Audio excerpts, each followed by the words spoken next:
What's up, everybody? This is kind of a consolation video. I had a couple on deck and a couple subjects on deck, and I was trying to get one out over the weekend, but they were both based off of books that I found through Internet Archive. But it got hacked and it's down. I've used this site consistently for at least 5 years now and never had any problems. Some of the spicier meatballs, they do make it really hard for you to actually access. But how convenient is it that a site that archives everybody's old social media posts and all kinds of information, it's kind of the world's biggest library, goes down just 3 weeks before the November consensus? I'm sure that they'll say that this was done by Persia, but it's funny how these foreign entities make moves that just happen to help people that are basically a walking gaff. Unfortunately for them, and good for us, they say that the data is safe and that they'll be back up running in a matter of days, not weeks. Apparently, some of the more internationally minded puppets don't want certain information running around right now. And they've made it perfectly clear that if they win, their number one priority is going to be to shut down anyone speaking outside of authorized guidelines. After all, social media is just a bunch of people making up crazy conspiracies all the time, right? Like this one. I mean, how ridiculous and just plain Semitophobic. Oh, wait, what's this? They actually are real? And the US has spent $1.2 billion to make these things a reality? And then get this is just how slithery they are. That $1.2 billion is for the procurement of Iron Beam to be transferred pursuant to an exchange of letters. So you just got to write a letter. It's all yours. Now, you might think, yeah, it's really expensive to get one of these up and going, but that's not what's going on here. The $1.2 billion is towards the procurement of this system, not research, development, and testing. That money would come from the five-side defense accounts. So we pay for all of the research and development of it and then give them $1.2 billion for a letter saying, okay, now that it's operational, hand it over. They've even got a full page of merchandising for this. Now, this isn't from an official source, but apparently, even if you're part of one of the richest families in the world, you still got to make a buck every once in a while. But none of this is what the problem is in the world today. What the problem is people actually acknowledge that all of this exists. Speaking of acknowledging what's going on, did you guys know that Peru, the Sahara, and even Antarctica are greening? They're seeing vegetation growth that we haven't seen any time in our modern era. And most normal humans would think that, hey, that's cool. But you'd be wrong. This is a sign that it's all about to end because you think you are so privileged that you can drive your car to work. You know, I hear all this crap about setting up a moon base or terraforming Mars. How about we terraform Nevada, New Mexico, Eastern California? They know that if you plant a bunch of vegetation in these areas, that it will change the climatic conditions. I live right next to a national forest, and kind of all around it is farmers' fields. And I can't tell you how many times I've gone out for a ride on my bike. It's sunny as can be everywhere. There's no rain in the forecast, and I get up in the national forest and I get dumped on. All those trees make it rain. But apparently, if we were to terraform these areas, then we would just be exacerbating the climate change. The University of Cambridge has unveiled some large-scale changes in the vegetation in South American Andes, which may have dramatic impact on the environment and ecosystems of the region. A recent study discovered a huge section of the west slope of the Andes undergoing significant greening in the past 20 years. Quote, "We started with a very local area to study the impact of mining on local vegetation. To our surprise, the data was suggesting that the area was greening instead of browning. So we zoomed out and realized other areas were also greening on a large scale. The results of this study have far-reaching implications for environmental management and policy making in the region. Any large change in vegetation will necessarily have an impact on ecosystems and the environment." This is a warning sign, like the canary in the mine. There's nothing we can do to stop changes at such a large scale, but knowing about it will help plan for a better future. These people are just absolutely insane. They've been convinced to be anti-life.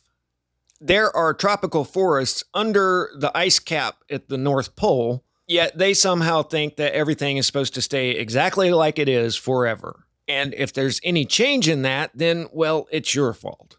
This is also happening in the Sahara right now. They say that satellites recently captured plant life. I don't think they can get a balloon up high enough to take a picture of all of Africa, but that's just me. And plant life is blooming in parts of the typically arid southern Sahara after storms moved there when they shouldn't. And scientists say this is due to world warming due to fossil fuel usage. Of course they do. The intertropical convergence zone has shifted further north than it typically should. As a result, these portions of the Sahara Desert are anywhere from twice as wet to more than 6 times wetter than they should be.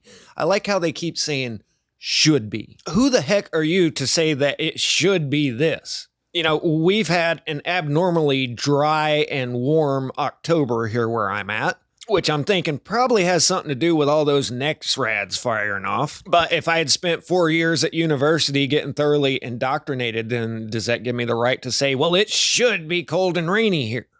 No.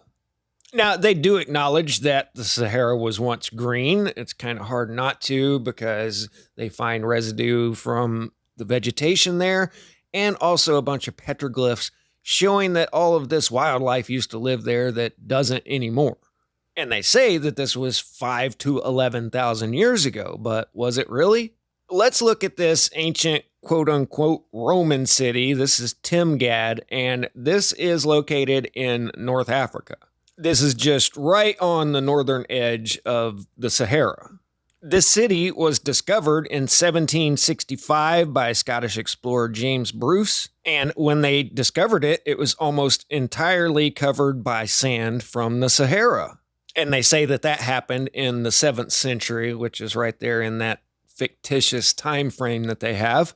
They call this a Roman city, but they pretty well openly admit that the Carthaginians ruled the whole Mediterranean before Rome ever even was a thought. So I can almost look at all of this and see the Romans as the copycat civilization. But this was a big, thriving city, and obviously it was temperate enough to be able to live there at that time. They say up to 400 or 500 AD. So I think this area was much greener at the time that they lived there. But this was all completely buried in sand in 1765. So how many more cities are out there buried under the sand? There's actually a lot of legends of these lost cities out there. Now, there's also petroglyphs all throughout the Sahara showing different wildlife that lived there. And this is exactly what I'd expect to find of a somewhat primitive culture. Now, just the idea of art itself is a lot more advanced than most people give credit for. And this is actually pretty decent artwork. I mean, it's not stick figures. But going from this to this is like going from a bicycle to a motorcycle. Whoever made these had some serious artistic abilities. And I don't know if you can see it, but there's a little teardrop coming off the cow here. They call it the crying cows. But just look at the talent that's gone into this. I mean, this looks like it's a boss relief where you actually take out all of the material around the image instead of just scratching it into there. But even with this, where it is just a carved in image, this is some seriously good artwork. This wasn't done by primitive spear chuckers like they would have you believe. And, they have convinced everybody that Africa is a primitive, barbaric land. I mean, it's the Barber Coast along the northern edge of Africa where we get the term barbarian.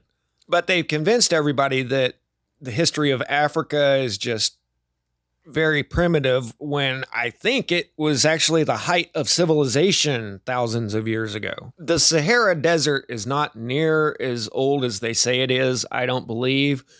I still put it in the realm of possibility that just, 800 years ago, it could have still been somewhat green there. I've read to you guys many times how the island of Cyprus was turned into a desert island in the 1300s.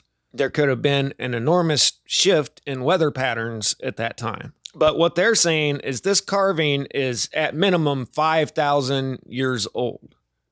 Do you guys think that that would still look that clean and fresh after 5,000 years? I don't. And I don't think that they built this city around 0 AD in an uninhabitable region. And so now everything's starting to turn green again, and they say it's a bad thing.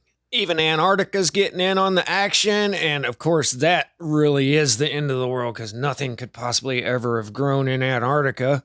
Oh wait, there's tropical rainforest under Antarctic ice too?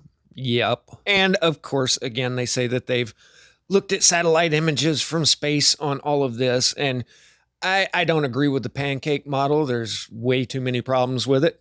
And I think that that is how they successfully changed the conversation from NASA being full of crap to what's the shape of the Earth. And now, like Pavlov's dog, people start salivating if you say anything about it. So that was a very successful psyop because nobody's talking about how NASA quietly shut down and handed everything over to a private individual while everybody was arguing about the shape of the Earth. But what I do agree with is that NASA's full of crap and they don't have any kind of technology like they claim. If you've ever looked into this, they say, well, it's hard to get satellites over where it's hard to get planes over. So it's hard to get any satellite images of those areas. Apparently, it's easy to get into geosynchronous orbit over the equator where nobody has a problem flying at all, but over the poles where it's really hard to get a plane in there because of it being so cold and so far away from infrastructure. You know, it's funny how planes and basically any technology, they have problems with it operating in sub-zero temperatures like in the Arctic. But if you go up into space where it's supposedly negative 200 degrees, then everything works fine in that, except for trying to get an orbit around the North or South Pole. That throws things off as well. So, yeah. A bunch of areas are starting to turn green and grow vegetation where they at one time grew vegetation before, but now it's a bad thing.